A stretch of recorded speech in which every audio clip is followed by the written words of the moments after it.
Hey guys, Mike here with another episode of Immortal Chain. Today, I'm talking about the big news, the Bitcoin Strategic Reserve that was announced by the United States just this past week, actually a couple days ago. And I'm going to talk about what it means for America, what it means for the rest of the world. I'm also going to get into some modeling on how this can affect US finances over the next couple of decades. So let's jump into it. I'm going to share my screen, show you guys what I've got. So first things first, what is a Bitcoin strategic reserve and a digital asset stockpile? Because we're going to put them in two categories. So the order creates a strategic Bitcoin reserve that will treat Bitcoin as a reserve asset. The strategic Bitcoin reserve will be capitalized by Bitcoin owned by the Department of the Treasury that was forfeited as part of criminal or civil arrest forfeiture proceedings. Other agencies will evaluate the legal authority to transfer any Bitcoin owned by those agencies to the Bitcoin reserve. The United States will not sell Bitcoin deposited into this strategic Bitcoin reserve,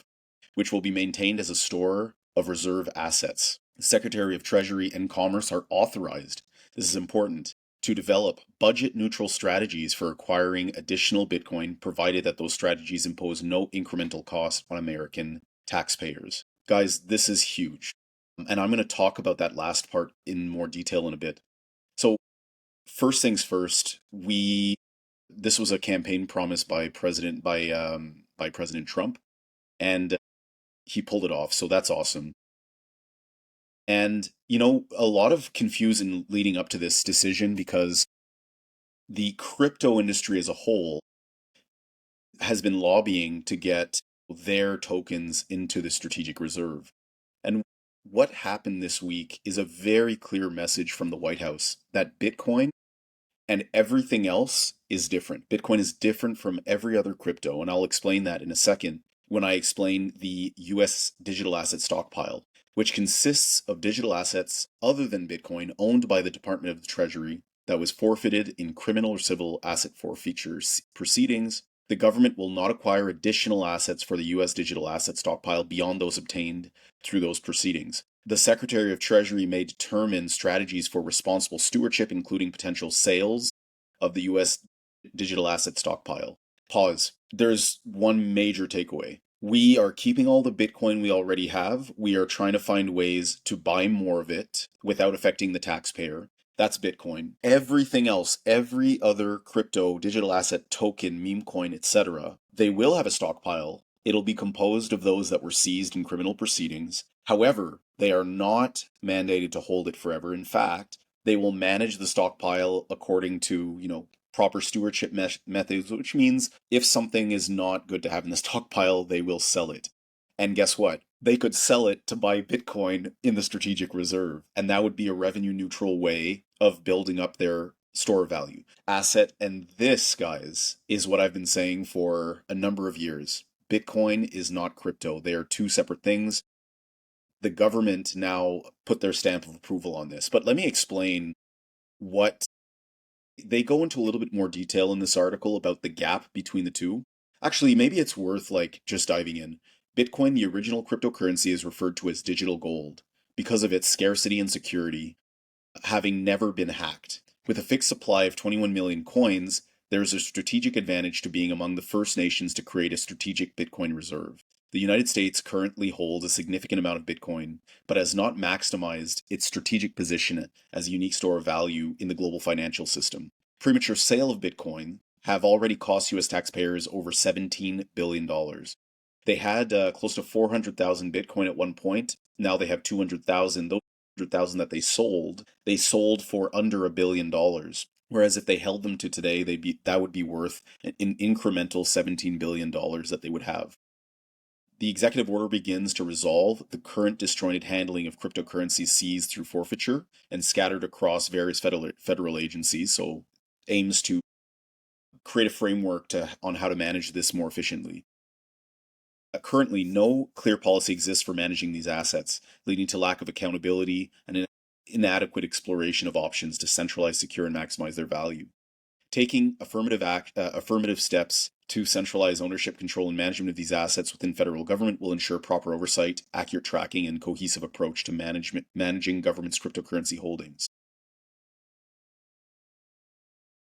The big takeaway here is there's an effort to regulate what all of these categorize what all of these cryptos are. And I'm going to go through a framework that's proposed by Michael Saylor, the CEO of MSTR Strategy. And he proposes a digital asset framework. He actually showed this to the people who attended the White House Crypto Summit yesterday night. So, digital assets create a sound framework to catalyze the crypto renaissance. The proper digital asset taxonomy eliminates unnecessary confusion, conflict, and controversy while fostering rapid innovation, collaboration, and capital creation. A streamlined approach introduces four new digital asset classes, seemingly integrating the traditional financial system of securities, commodities, and currencies within the new digital economy. This structure must be elegant, intuitive, and adaptable to accommodate billions of people and millions of companies. So here are the four categories. A digital token. That's an asset with an issuer backed by a digital utility for capital creation and innovation. I'll give an example. There's a startup here based in Ottawa called Jackal Labs, and I know the founder. We talk, and he's creating basically a network of storage solutions. It's decentralized. People can put their storage infrastructure up on this network, and you have to use their token to buy storage space. So that's an example of a digital utility, digital token, right? And why it fosters innovation is, well, one, the innovation here is, imagine using a storage network that isn't controlled by some centralized entity, right? Just as an example, in this case, Jackal Labs. So there's security benefits. Perhaps there's a lot of cost benefits too. From my recall, it's far cheaper than storing things on like AWS or Google Cloud or whatever. And so it has all these benefits. Well, that's what a digital token would be. It provides utility within the closed system of some kind of application or ecosystem. Digital security is an asset with an issuer backed by a security or commodity for capital efficiency and globalization. Let's give an example. You could tokenize Tesla stock. You could tokenize real estate, create tokens, now a digital security that many people can participate in. And this is obviously valuable because imagine if you could take real estate, which is like relatively, well, it's an immobile asset. It's also inflexible. You can't divide it up into small pieces. Imagine if you take a block, an apartment building, you divide it up into a million pieces, and each piece goes for $75 or whatever. And now those can trade in the international markets according to, you know, supply and demand. And what does this do? So this fundamentally creates a lot of opportunities for small businesses to participate in the global capital markets. Imagine if your small business could essentially do an IPO, right? Following all the rules that they're going to lay out further in this framework, giving you access to investors from Bangladesh and from Australia and from Africa and from South America. So this creates a much more efficient market and a more efficient a path to globalization. So that's another category. Then you've got digital currency, an asset with an issuer backed by a currency for digital commerce and dollar supremacy. So let's give an example. T is Tether, right? Tether's token. That is, they take US dollars or US dollar representations like treasuries, US treasuries. They hold for every one of those, they create a token. And now what you have the ability to do is to transact in something that has exactly the same value as a US dollar 24/7 for very little fees. Let's give a very simple use case. You are from India, you landed in Canada, you want to send money back to your family. If you do it through the traditional financial system, you are losing up to 10% of that in transit, and it's going to take tons of time to get to the other side. Now, do it with USDT, it happens in seconds, and it costs almost nothing to do. So this again creates, it's good for digital commerce, for speed, for transparency. It's on a blockchain, and it reduces friction in the system in the form of fees. All right, what about a digital commodity? An asset without an issuer, in bold, backed by digital power for capital preservation and appreciation. Here he's talking about Bitcoin, because that's what's different with all the others. They're all backed by issuers. There's an entity that says, I'm creating these tokens, meaning they do have flaws that can allow them to get hacked, or they can, be subject to human fallibilities and corruption and all of this. Bitcoin can not. Because of its backing by digital power, they are real. They have creating Bitcoin, selling Bitcoin, Buying Bitcoin has real consequence. And because of those qualities, Bitcoin is going to be the premium store value for the human race for the foreseeable future. And there's nothing else like it.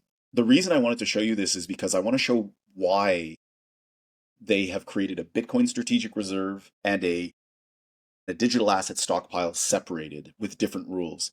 Never sell, only buy, possibly sell, and we won't buy. There's two very different ways of, that just shows how, in what regard they hold the Bitcoin versus the digital assets. So what's the vision? Unleash the power of digital crypto industry to grow the global economy. Millions of US businesses, artists, influencers, and institutions can quickly access capital markets by issuing digital tokens via digital exchanges. Thousands of stocks, bonds, ETFs, and commodities can be issued as digital securities circulating 24/7 globally on a computer network and mobile devices. Digital currencies issued by US companies will ensure the dollar remains the integral to global commerce, positioning American issuers as the world's financial leader. And of course, the dominant digital commodity Bitcoin will serve as the global standard for capital preservation and appreciation, attracting trillions in capital inflows with the US as the primary beneficiary. And so I'm not going to get into the other stuff. I'm going to move on. I just want to hammer home on this because so many questions that I get when I do my videos daily is like, Mike, why do you only talk about Bitcoin? Why not crypto? What do you think of XRP? What do you think of ETH? What do you think of this? What do you think of that? I can now say that I'm on the same page as the US government, the President of the United States, the cabinet, and it's going to be part of US law. And so Bitcoin is not crypto. We think that Bitcoin is a part of crypto, but really it is this separate thing. And why is it separate? It's because of the way that it was conceived. It had an immaculate conception. An unknown founder named Satoshi Nakamoto released it into the world, did not pre-mine any of the Bitcoin for himself or themselves. Every other crypto did not follow this path. There's either an individual, a company, a foundation, an organization, a government that created a bunch of tokens, released it to the world, monetized it, and then they had some algorithm to create more according to a certain supply schedule or, it's two very different things. So this is the main point that I want to get across in this video. And, this is just another way of looking at it. There are now millions of cryptos, millions of tokens. There will be millions more. There will be tokens for a house on the corner of my street. There will be a token for a company coming out of Bangladesh. And there will be utility tokens for these amazing applications that are built on blockchains like Jackal Labs. But Bitcoin stands in a league of its own. It is immutable. It has fixed rules. It replaces fiat. It can't be co-opted. No leaders, no rulers, and rug pulls are impossible. Rug pulls in crypto are seen all the time, right? I just want to share this. So coming back to the reserve, now people are speculating, how are we going to be able to buy in a revenue neutral way? So there's three proposals here from David Bailey, the head of Bitcoin Magazine and the Bitcoin Conference. There are 39 billion of surplus ESFs. I'll explain that.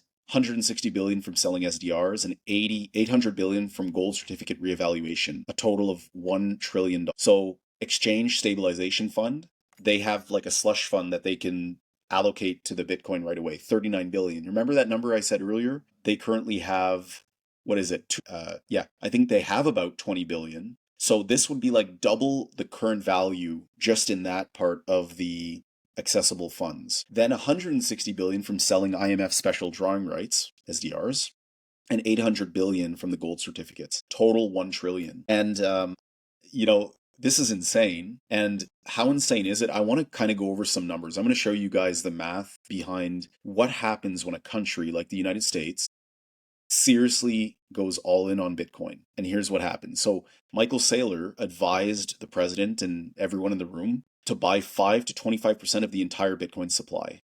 What does that mean? I'm going to show you guys some models that actually were created by, I guess, Saylor and some collaborators. Now, this model, it's very interesting. You can download it yourself on GitHub. I'll show you that at the end. But you can set your scenarios. We're going with the base scenario of this model. And what that looks like is this. So starting in 2024, this came out last year. You have an annual growth rate of 50% and it decreases every year until it flatlines at 20%. And what that does is a Bitcoin at the making of this model was 65,000. See, we're already at 88 or something like that today. And what that does is by 2045, one Bitcoin is worth $13 million. You go from this, and we're closer to this today in 2025, to this.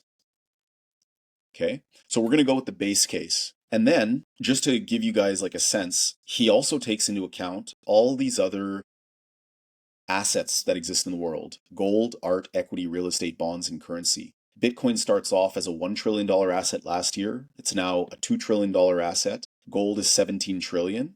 And as it moves through time, Bitcoin grows to a $280 trillion asset. Gold is 45. Art has grown from 18 to 110. From equity is stocks and companies, 115 to 851.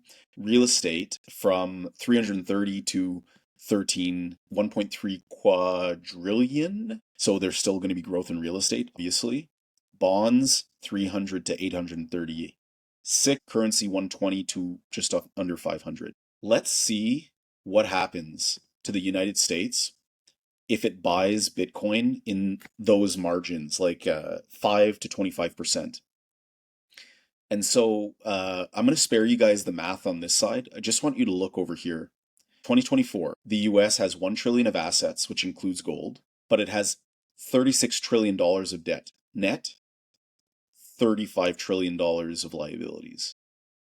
Okay, and zero Bitcoin. If they start buying Bitcoin, as they have here as of 2025, and they accumulate up to 5 million Bitcoin, here it goes a little bit over. Look what happens to the net assets. Minus 35, and it keeps going down because the debt's accelerating.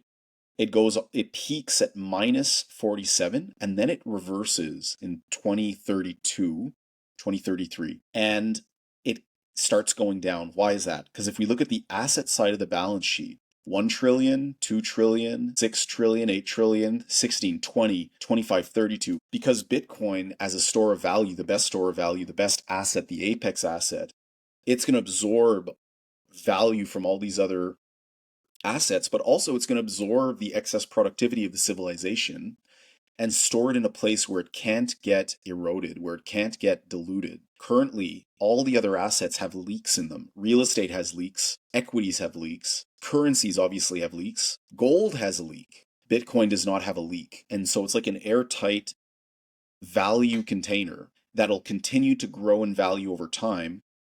And the debt, although it's going up 36 trillion to 50 trillion, actually it peaks here, 55. Your net assets in 2045 is plus $30 trillion. How insane is that? So another way to look at it is you look here, and as you go over time, 2035, minus 45 trillion still, and then it starts to reverse, and you end up in the positive in 20 years, guys. In just 20 years, the United States, the most indebted country, can reverse its debt with the Bitcoin Strategic Reserve. What's my message here? Every country in the world will do this, and they will likely make announcements this year now that the single most powerful country and richest nation has done it. Individuals who don't get on a Bitcoin standard, companies who don't get on a Bitcoin standard, funds who don't adopt Bitcoin will fall behind the rest of the pack. This is equivalent, I've always said, to the internet emerging and becoming a thing, and everyone's using email, then they're using mobile phones, then they're using all these apps online, and you decide, it's not for me, I'm just gonna stay off the internet. Well, those people are living in the Stone Age, or at least the Industrial Age, and they can't compete, they can't exist in this, this day and age. And you can make an argument that you can live in the woods and stuff like that, but in the modern economy, if you're not on the internet, it doesn't work. In the next 20 years, if you are not on a Bitcoin standard, you will fall behind, and you will see everybody else move ahead because they store their value and their work and their energy more efficiently than you do. And it's as simple as that. And so if you guys want to check out this model, it's free for anyone to use. Go on GitHub, Bitcoin model. It's also called the Bitcoin 24. And then you download this file here and play around with it. You can do different things. But I think that's where I'm going to stop the video. And just to reiterate, this is a historic moment, and I'm super lucky to have the chance to like be in the midst of all of it and share it with you guys. And I see that a lot of people are thanking me every day, every week. People are sending me messages like, "Thank you for being a voice of reason and bringing signal in a world that's very noisy." Because a lot of people who don't understand Bitcoin, or people who have interests against Bitcoin, other cryptos or other assets, and they try to drag it down, introduce fear, uncertainty, and doubt, FUD. And all I'm doing is I'm taking the facts and I'm taking what is backed by math, physics, economics, sound on all fronts, and I'm just communicating it clearly to you guys. And I hope that some of you take that and act on it. And obviously this is not financial advice. This is more like me saying, guys, there's a digital revolution called the internet, and those who adopt it will thrive and those who don't will not thrive. And so I guess that's where I can leave it for today. Thank you for your attention, and I'll be making another video soon. Cheers, guys.